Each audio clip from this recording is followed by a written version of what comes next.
Lo que estás a punto de escuchar no apareció en ningún comunicado oficial. En cuestión de minutos, el corazón del mando militar ruso quedó expuesto no por un error, sino por una estrategia fría, calculada y devastadora. Quédate hasta el final, porque cuando entiendas lo que realmente ocurrió, tu visión de esta guerra va a cambiar por completo. Suscríbete ahora. Dale like, comparte este análisis y deja tu comentario, porque si estás aquí no es por casualidad. El inicio fue abrupto, casi quirúrgico. Ucrania lanzó un ataque directo contra el Centro Nacional de Gestión de la Defensa de Rusia, un golpe calculado al núcleo mismo del mando militar del país. En un momento en que Moscú operaba bajo la apariencia de normalidad, el sistema que coordina la defensa nacional rusa sufrió una interrupción crítica. No fue un incidente aislado ni un gesto simbólico. Fue una acción planificada con precisión estratégica. Lo que siguió fue una operación escalonada, diseñada para desarticular el sistema de mando, control y respuesta de las fuerzas rusas. En primer lugar, drones FPV de bajo costo, discretos pero extremadamente precisos, impactaron sensores externos y nodos de retransmisión. El objetivo era claro: cegar al sistema. A continuación, cazas MiG-29 ucranianos entraron en escena a media altitud, empleando municiones guiadas contra infraestructuras de apoyo reforzadas. Mientras tanto, carros de combate T-72 avanzaban hacia los anillos exteriores de seguridad, cerrando rutas de acceso clave. No se trataba de una incursión rápida, era una ofensiva doctrinal, diseñada para paralizar el corazón operativo del aparato militar ruso en una sola secuencia decisiva. A medida que la situación se deterioraba, los mandos rusos intentaron recuperar el control desde posiciones reforzadas al sur del complejo. Se desplegaron obuses remolcados que comenzaron a disparar salvas correctivas hacia posibles corredores de lanzamiento. Helicópteros de transporte Mi-8 despegaron con equipos de reacción rápida, con la misión de asegurar el perímetro y localizar a los operadores de drones. Sin embargo, estas respuestas ya habían sido previstas. Ucrania introdujo entonces sistemas terrestres autónomos que dispersaron minas de forma silenciosa a lo largo de las rutas de acceso. Plataformas compactas, de bajo costo, alteraron el terreno sin necesidad de un solo disparo.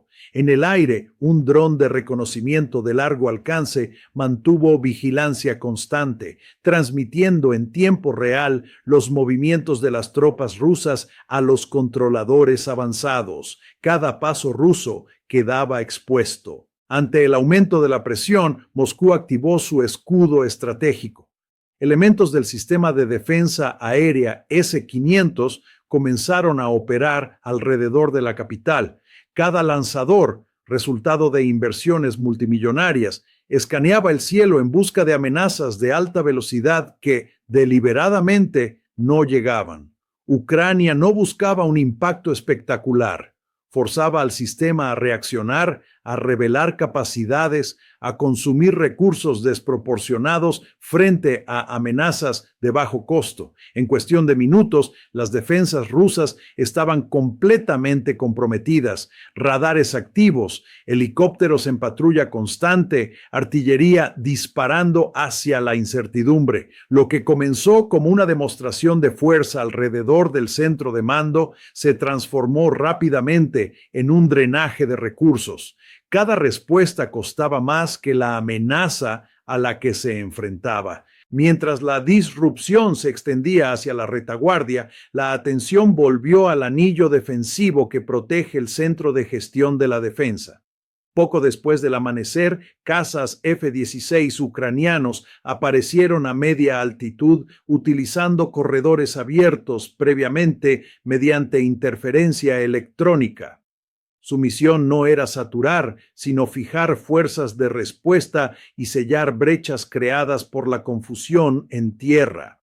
Bajo su cobertura, baterías móviles ucranianas avanzaron hacia posiciones más agresivas. En los márgenes urbanos, unidades T-72 AMT progresaron con cautela, empleando humo y cobertura estructural para presionar a los destacamentos de seguridad que defendían las rutas de acceso.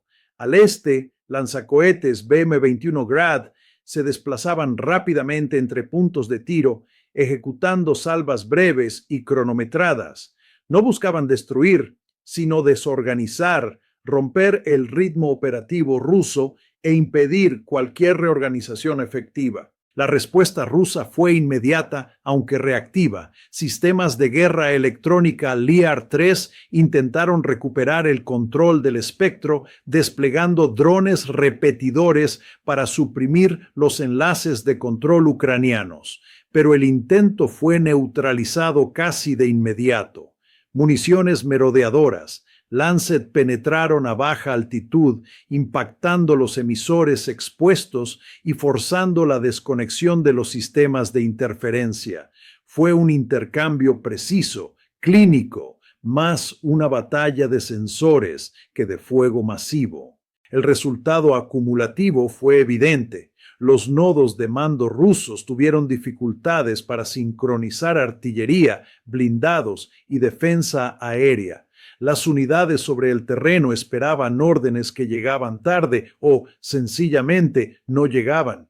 No hubo un colapso espectacular, sino algo más preocupante desde el punto de vista estratégico, una presión constante, sostenida, que estrechaba lentamente el control sobre el centro neurálgico del mando militar ruso. Y esto, conviene subrayarlo, era solo el comienzo. La respuesta ucraniana fue inmediata y calculada. Las municiones merodeadoras Lancet penetraron por corredores de baja altitud, impactando directamente sobre los emisores expuestos y obligando a las unidades de guerra electrónica rusas a desconectarse.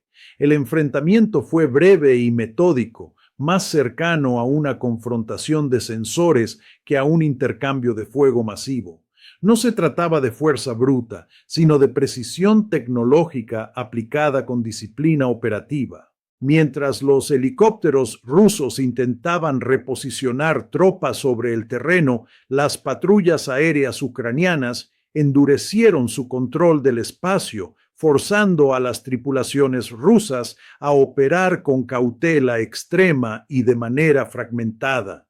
El efecto fue acumulativo. Los centros de mando comenzaron a fallar en la sincronización entre artillería, blindados y defensa aérea, mientras las unidades avanzadas esperaban órdenes que llegaban tarde o no llegaban en absoluto. Hacia media mañana, el enfrentamiento había alcanzado un nuevo equilibrio. Ucrania no buscaba una ruptura espectacular del frente. En su lugar, aplicaba una presión constante y multidimensional, aire, tierra y espectro electromagnético. El resultado fue un campo de batalla en el que cada movimiento ruso exigía protección adicional, coordinación compleja y un consumo de tiempo que Moscú ya no podía permitirse.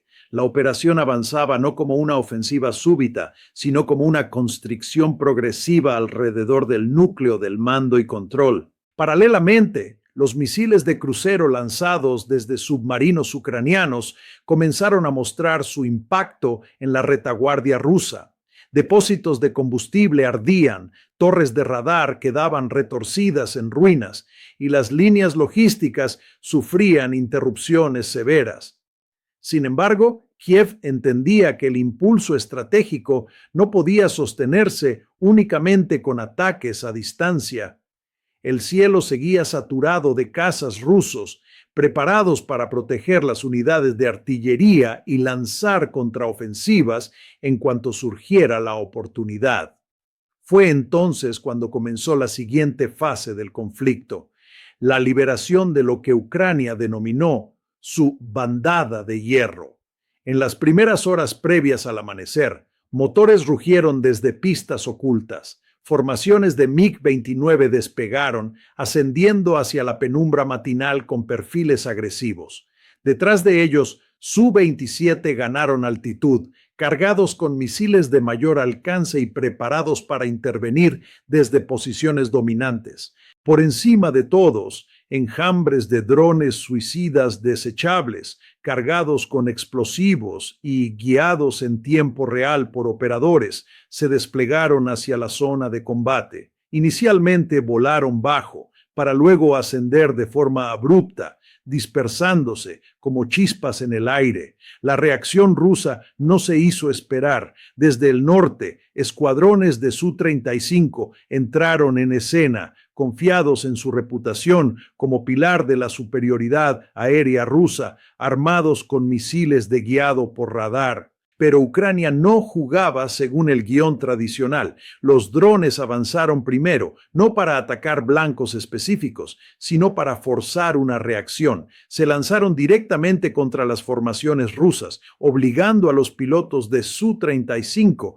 a maniobrar de forma defensiva. Las cabinas se llenaron de alertas de misil, mientras los drones cerraban distancias a velocidades superiores a los 400 kilómetros por hora. Los pilotos rusos se vieron obligados a romper formaciones, realizar maniobras evasivas bruscas y liberar bengalas para evitar detonaciones en pleno vuelo. En esos espacios de desorden, en esas brechas creadas artificialmente, los MiG-29 ucranianos atacaron con decisión. Los bloqueos de radar se establecieron en segundos y los misiles abandonaron los raíles con rapidez letal. 2 cazas rusos fueron alcanzados casi de inmediato. Uno se precipitó hacia la línea de árboles. Otro explotó en una bola de fuego a gran altitud. Desde arriba, los Su-27 añadieron presión, lanzando misiles de medio alcance en medio de la confusión, ampliando el saldo a favor de Ucrania.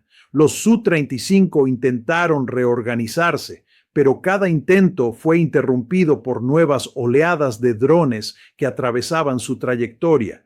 Los pilotos rusos, concentrados en localizar aviones enemigos, se vieron obligados a esquivar amenazas no tripuladas, perdiendo segundos críticos.